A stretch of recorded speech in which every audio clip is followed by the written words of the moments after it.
So what we have to do as Republicans, when we're in control of the purse and we're setting these appropriation bills, and our budget is we have to refuse to raise the debt ceiling. We have to get spending back under control, and we have to do that by any means possible. And if that means the government shutdown, then I'll be calling for a government shutdown, because this government, and you can see the people support what I'm saying, see, because this government shut our country down with those COVID shutdowns. I've already decided I will not vote to fund the government unless we have passed an impeachment inquiry on Joe Biden.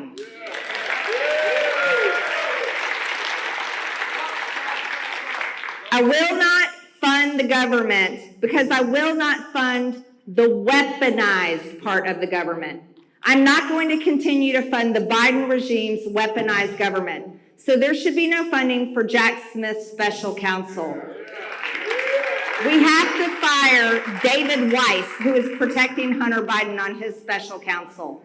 And we have to rein in the FBI.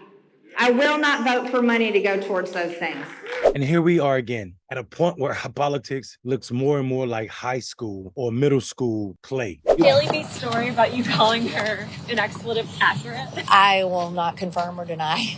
Yeah, I'm not in middle school. This is not real politics. When you have politicians politicizing the debt ceiling, threatening the creditworthiness of the United States, all for political points. And in this case, only to raise money, period. Why do you say that, Mondale? Well, I can tell you why. Because Marjorie Taylor Greene voted to raise the debt ceiling under Donald Trump. She also voted for Donald Trump's tax cut for the wealthiest Americans, which added trillions of dollars to our national debt. This is not a serious conversation. We're not being serious with our politics. And then she's trying to threaten and say that she's willing to do a debt ceiling shutdown because the government was shut down. The entire country was shut down because of COVID. Can somebody please remind her that it was Donald Trump's administration that shut down the country because of COVID? Beautiful day in the Rose Garden.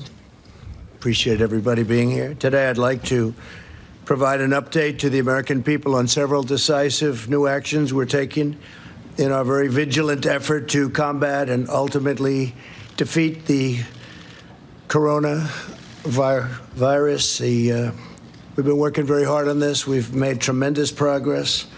When you compare what we've done to other areas of the world, it's pretty incredible. And it may be the only thing I agree with Donald Trump on ever. But people sitting here politicizing something as important as a debt ceiling, right as our economy is getting back on track. Every marker you look at will tell you that our economy is doing great, which probably tells you why Republicans are so comfortable with talking about shutdown or actually shutting the government down, because it looks great going into a political year when they're trying to win back the presidency to make the Democratic candidate or president looks like his economy is failing. Well, here's what's happening in our conference. We're not sweating this at all. No one is freaking out. No one is concerned about this mystery date that Janet Yellen has thrown out like it's going to actually crash America. The only people worked up about the mystery date is probably the New York Stock Exchange. I mean, let's be real about exactly what it is.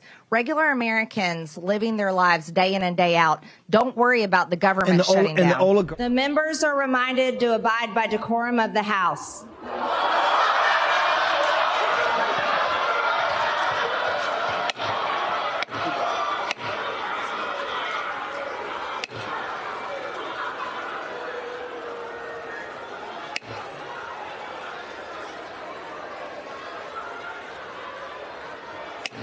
The House will be in order. We must do better as a country that's holding these politicians accountable. I'm Mondale Robinson. Don't believe Marjorie Taylor Greene. Have a great day.